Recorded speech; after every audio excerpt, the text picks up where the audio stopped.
Hey guys, I finally managed to track him down, so we're taking a look at the Walmart exclusive Teen Titans Beast Boy. Let's get a look at that packaging, shall we? Getting nice up and close with the packaging here, we of course have the figure with the little gold label thing going on there. And then of course we have the DC Multiverse logo right there, Beast Boy down there. Of course, Beast Boy over there as well. DC Multiverse logo right there. Ad for a DC Universe Infinite app. And tell me what these QR codes though, because I don't have the app. So if you have the app, let me know what these do. I really would like to know. And of course we have the beautiful cover art of the actually I believe this is new if I'm right.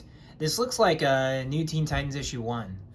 But if I'm wrong, please let me know in the comments. Now, of course, Beast Boy from Teen Titans.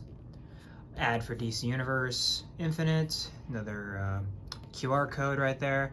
McFarlane Toys social media is listed right there. Of course, follow them on Facebook, Twitter, and Instagram. And of course, on the side we have Beast Boy based off of Teen Titans. How loosely that is, I don't know.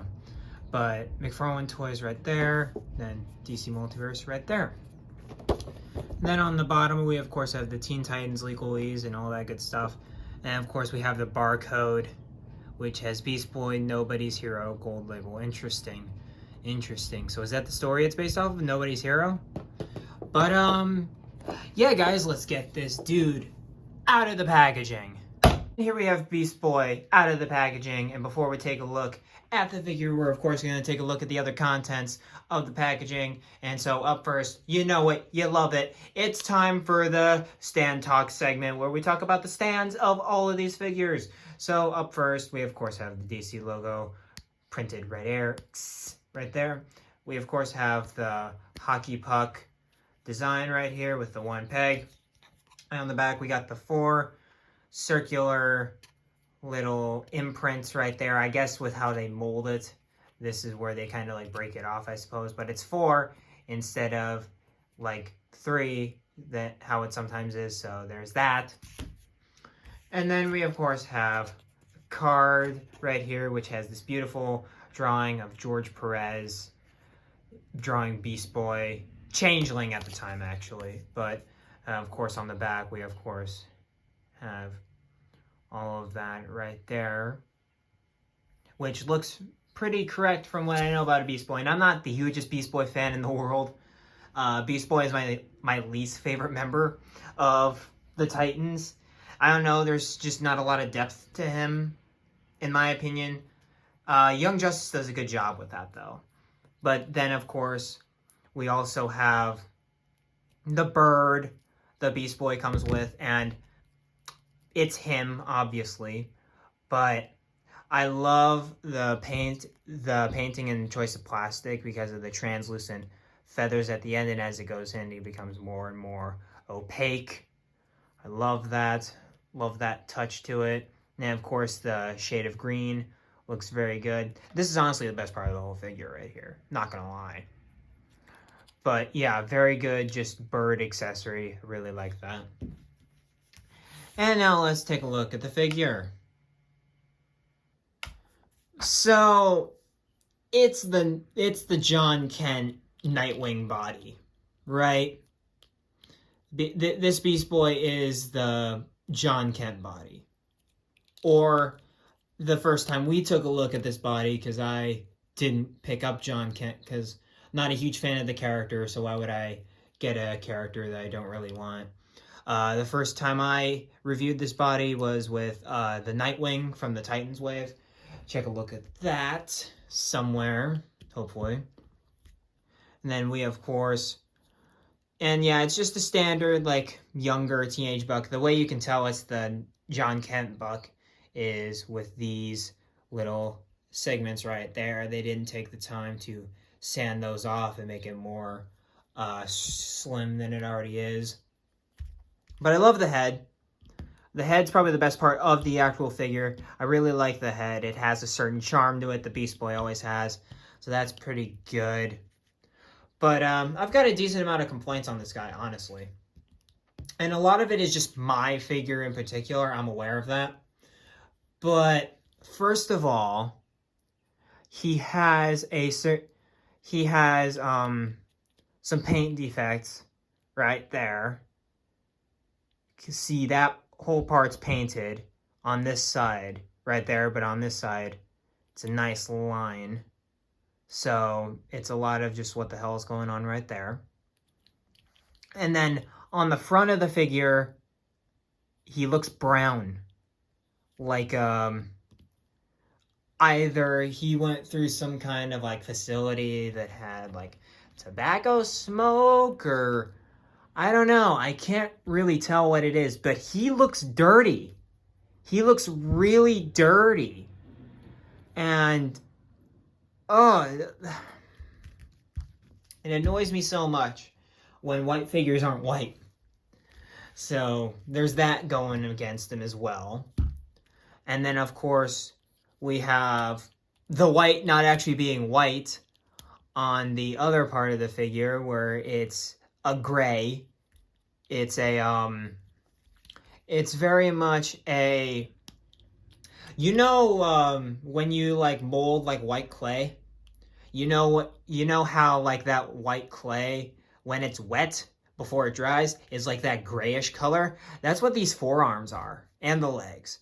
That's what the quote-unquote white is on this figure. It's that gray color, so it's not even white. So, and his card makes it very clear that it's white. It is a white figure, and this is not white. Suffice to say. And also, this is just a personal gripe for me, though. I don't like this hand. This hand's really weird. It's like, it's not a like gesture hand, because this is more like a gesture hand, you know what I mean? And it's not like a gripping hand. It's like something in between, like he's trying to use the force. But he doesn't have telekinetic powers. It's Beast Boy. So, again, that's a gripe. That's an unnecessary gripe, but it's a gripe that I have just because I really like this hand. But outside of that, and also, I just realized here, this neck is actually just not painted all the way through. The neck is just a pure line instead of the actual sculpted neck. And I mean, I get it. You're going for costume accuracy, and you did that with this. But since the neckline is sculpted, you might as well just go down a bit and just do the green to the neck piece. It would make it more consistent all the way through. And then also with this figure, at least for my figure, he can't really stand like kind of correctly in terms of like straight flush up and down. You always kind of have to make him slightly off center in order for him to stand properly. I don't know. It's just, there's a lot of problems with paint on this guy. He's probably one of my worst figures in terms of just paint errors on this guy. Like, it's horrible. But enough complaints. Let's take a look at the articulation, which is the best part about this figure objectively. So, of course, there's ball-jointed head, a lot of good movement there. Not as much good up as there is down, because there's very much good down. And then, of course, head pivot, all that good stuff. He has the armpit butterfly joints there, making a nice, more expressive arms right there. He, of course, has hinges, can rotate all the way around. He has the bicep swivel, double jointed elbows, which are not that bad. Even though I wish the insides of the joint would have been painted with that gray, just to have the lines line up. Especially, it's painfully obvious when you're bending the elbows. And then you also have the standard McFarlane wrist joints, which I absolutely love. because you can do the roll of the dice hinge right there, turn it, and then he can do back and forth like so. You have the mix of both. It's great. I love these joints. They're fantastic. They're my favorite part of these figures, for real. And then, of course, we have the abs, which can rotate a lot. He can move down about that much forward. He can move back about that much. He can do a very good limbo, but you can also see, his inner cavity there. He's got standard McFarlane legs. Nice McFarlane legs right there. He's got a very good thigh swivel right there. He's got double jointed knees, which again, same gripes with the arms as it is for the legs right there with the joint, paint on the joints right there. And then also we have the ankles, which if you grab the top of it, you can actually afford to do rotation. And then he can hinge up that far, down that far.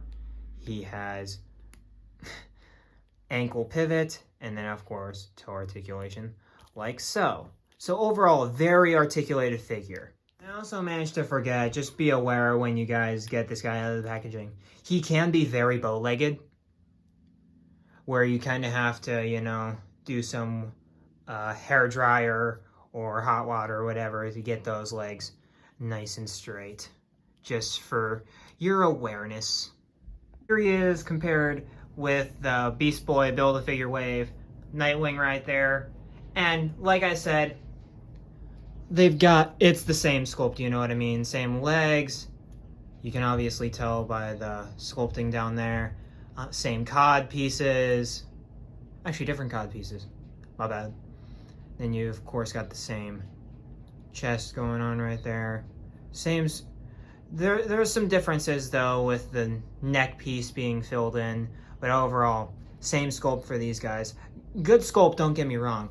But still, just to hammer home that same sculpt kind of vibe right there. Here we, of course, have, as of right now, my Titans layout on my shelf. We, of course, have, from the Titans Build-A-Figure Wave, we have Arsenal, Nightwing, Donna Troy, and Raven. All great figures, even though Nightwing is meh.